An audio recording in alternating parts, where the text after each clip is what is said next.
Depuis toujours, l'eau en Algérie est un défi quotidien, un défi vital. Un pays vaste, bordé par la Méditerranée, mais dominé par la sécheresse. Au nord, des métropoles en croissance rapide. Au sud, le désert qui s'étend implacable. Entre les deux, un territoire en tension où l'eau douce devient un bien rare, disputé, parfois conflictuel. Pendant longtemps, l'État a misé sur les barrages, les nappes phréatiques, les captages. Les années 1980 ont vu la construction d'infrastructures massives, témoins d'un espoir hydraulique basé sur la régulation des précipitations. Mais le climat a changé. Les saisons ne sont plus ce qu'elles étaient. Les pluies se font rares, irrégulières. Les sols s'assèchent, les nappes se vident, et les anciens équilibres ne tiennent plus. Dans plusieurs wilayas, les coupures d'eau deviennent régulières. Les files d'attente s'allongent devant les citernes. Des voix s'élèvent, réclamant un accès équitable à une ressource essentielle. À Tiaret, comme ailleurs, les protestations ont rappelé que l'eau est au cœur de la dignité humaine. Face à cette urgence, l'Algérie a changé de cap. Puisqu'il n'y a pas assez d'eau douce, alors il faut dompter la mer. Transformer l'eau salée en eau potable. Ce n'est pas une utopie, c'est devenu une stratégie nationale. Un vaste programme de dessalement a vu le jour. Un chantier d'envergure inédite, conçu pour sécuriser l'approvisionnement du pays jusqu'en 2030 et au-delà. Et d'ici fin 2024, l'Algérie ambitionne de produire 3,7 millions de mètres cubes d'eau dessalée par jour. Ce volume couvre environ 42% des besoins nationaux. Et ce n'est qu'un jalon intermédiaire. L'objectif à l'horizon 2030 est encore plus ambitieux, 5,6 millions de M puissance 3 jours. Une montée en puissance qui positionnera le pays parmi les leaders africains et méditerranéens en matière d'indépendance hydraulique. Mais derrière ces chiffres, il y a des réalités techniques, humaines, économiques. Le principe du dessalement repose sur l'osmose inverse. Une technologie qui consiste à faire passer l'eau de mer sous très haute pression à travers des membranes spécifiques.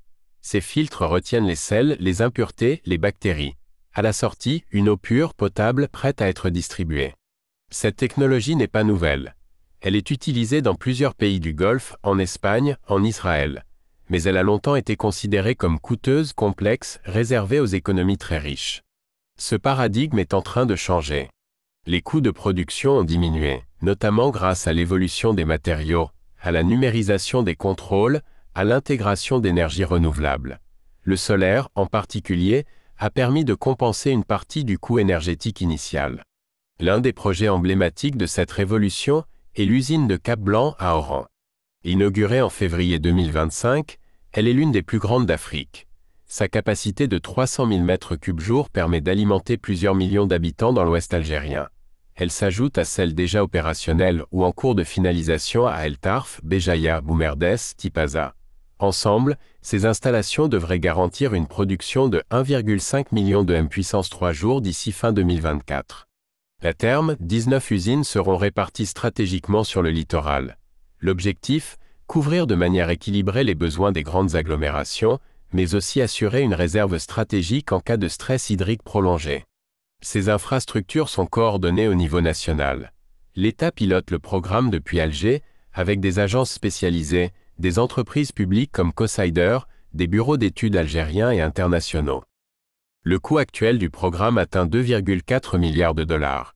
Et les projections à 2030 avoisinent les 5,4 milliards. Un investissement massif dans un contexte économique où chaque dollar public compte.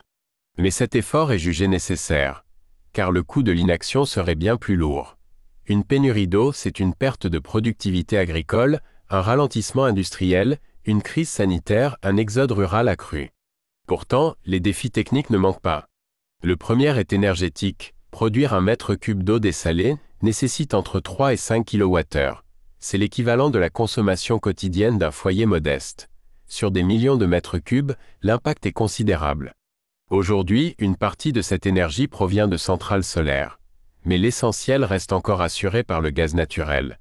Ce choix est compréhensible. L'Algérie est un grand producteur de gaz. Mais il interroge.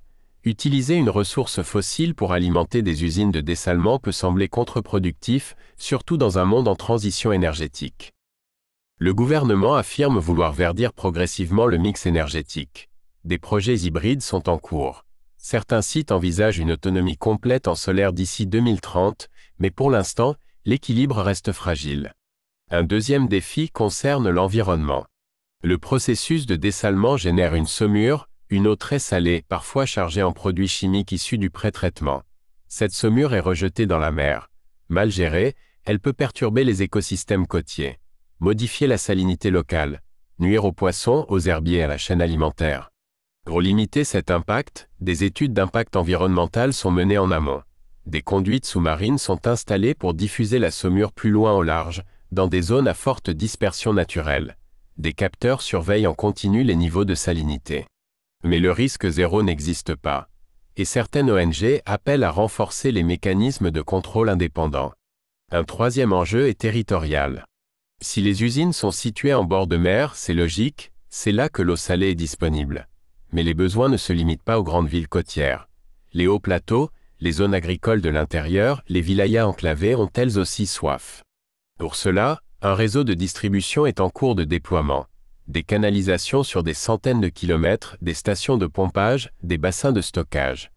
L'objectif est de construire une véritable autoroute de l'eau, capable de traverser le pays du nord au sud. Mais ces chantiers sont coûteux, complexes. Ils exigent coordination entre ministères, entreprises, autorités locales, et surtout ils demandent du temps.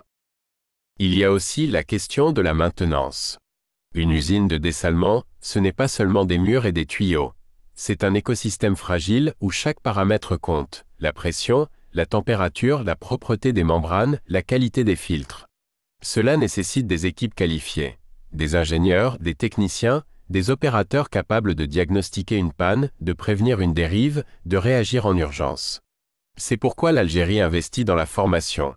Des partenariats sont noués avec des écoles d'ingénieurs, des centres techniques, des universités. L'idée est de créer une filière complète de l'ouvrier au chercheur.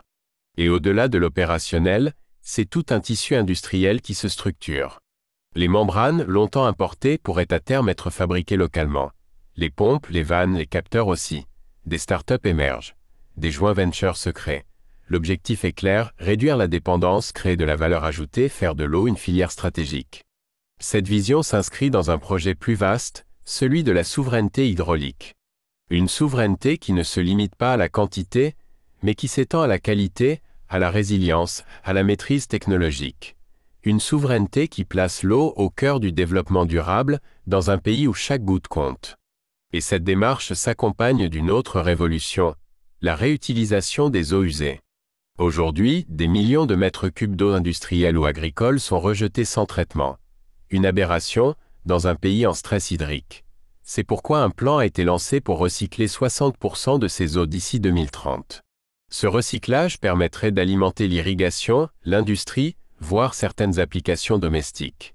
Il réduirait la pression sur les nappes, prolongerait le cycle de l'eau et créerait de nouveaux débouchés pour l'innovation locale. Mais là encore, les obstacles sont nombreux. Réseau vétuste, mentalité réticente, absence d'un cadre juridique clair. Il faut convaincre, expliquer, accompagner. Montrer que l'eau usée peut redevenir une ressource. Que l'économie circulaire n'est pas une mode mais une nécessité. Cette première étape du programme national de dessalement révèle donc une Algérie en mutation.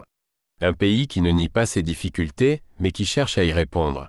Un pays qui investit, qui innove, qui planifie. Les résultats sont visibles mais fragiles. Les succès sont encourageants mais encore partiels. Rien n'est garanti. Tout dépendra de la capacité à maintenir l'effort, à éviter les dérives, à inclure les citoyens dans cette transformation. L'eau est une question technique, mais c'est aussi une question sociale, culturelle, politique. Dans la deuxième vidéo, nous irons plus loin.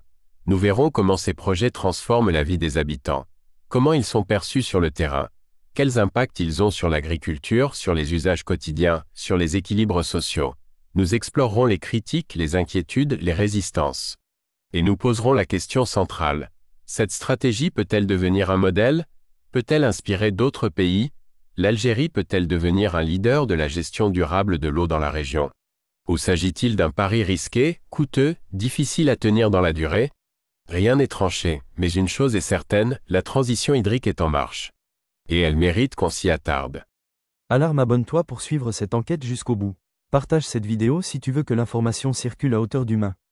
Et rejoins cette chaîne, celle qui décrypte, éclaire, interroge, sans simplification, sans complaisance.